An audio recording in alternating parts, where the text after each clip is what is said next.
जंगल में बहुत तेज बारिश हो रही थी। ऐसे मौसम में रानो चिड़िया अपने घर में अपने दो बच्चों के साथ भूख की सताई हुई बैठी थी। उसका पति तो भोजन की खोज में पिछले 3 घंटों से गया हुआ था, परंतु अब तक वह न लौटा था।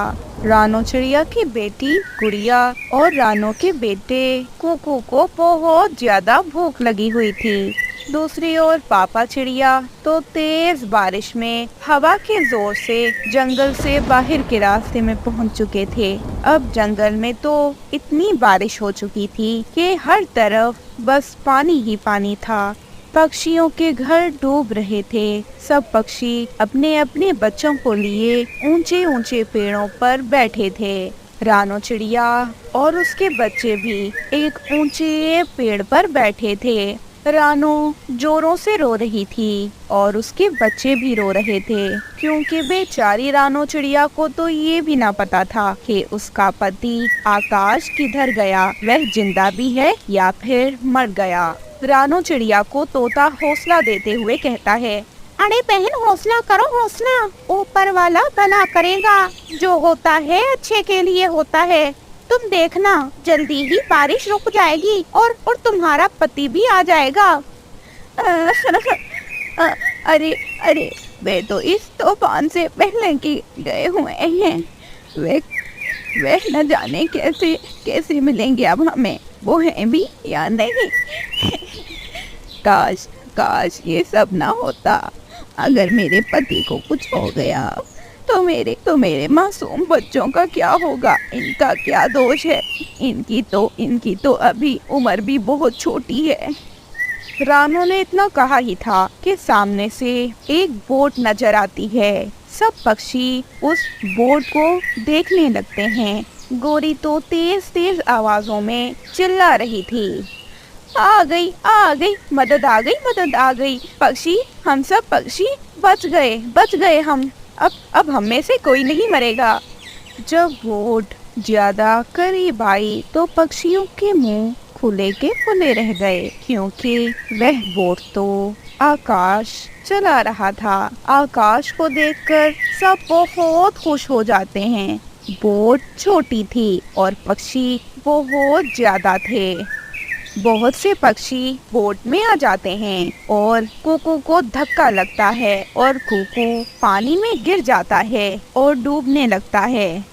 बचाओ बचाओ, मम्मा मम्मा पापा बचाओ, मैं मर जाऊंगा, मेरा दम घुट रहा है, माँ बचाओ। आकाश चिड़ा फौरन से पानी में छलांग लगाता है और अपने बच्चे को उठा लेता है। आकाश को तैरना भी आता था। वह अपने बच्चे को उठाकर फौरन से बोट में ले आता है और सब पक्षियों को साथ लेकर किनारे पर आता है। अब काफी पक्षी और रानो चिड़िया का परिवार पानी में डूबकर मरने से तो बच चुका था, परंतु अब वह सब बहुत भूखे थे। हर पक्षी ही अब भोजन ढूंढने लगा। जग्गू कौवा भी गोरी और कालू से रोते हुए कहता है, पापा मम्मा भूख लगी है, बहुत भूख लगी है, प्लीज प्लीज कुछ करे ना मम्मा, मैं मर जाऊंगा भूख से। और बेटा जग्गू, तुम परेशान क्यों होते हो? तुम्हारा बाप अभी जिंदा है। मैं तुम्हें फौरन से कुछ खाने के लिए ढूंढ कर देता हूँ। इतने में आकाश चिड़ा सब पक्षियों से कहता है, अरे पक्षियों, मुझे टमाटर, प्याज और मिर्ची चाहिए। चावल और बाकी का सारा सामान मेरे पास है। और हाँ, मुझे नमक भी चाहिए। तुम सब पक्षी ये सब इकट्ठा कर दो तो हम मजेदार बिरयानी बनाकर खा लेते हैं। बहुत मजा आएगा। तुम लोगों को तो पता है कि मेरी पत्नी कितनी स्वादिष्ट बिरयानी बनाती है।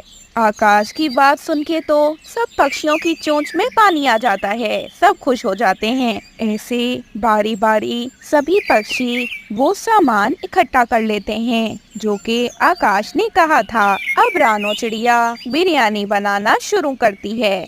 रानो जो बिरयानी बना रही थी उसकी सुगंध बहुत दूर तक जा रही थी और उसी समय वहां से एक लकड़हारा गुजरता है। बिरयानी को देखकर तो उस लकड़हारे के मुंह में भी पानी आ गया था। पक्षियों, तुम सब मेरे घर चलो। मैं तुम सब पक्षियों को आज की रात अपने घर पर रखूंगा, परंतु जो रानो चिड़िया आज स्वादिष्ट बिरयानी खिला रही है ना तुम सबको, यही स्वादिष्ट बिरयानी रानो आज मुझे और मेरी पत्नी को भी खिलाएगी।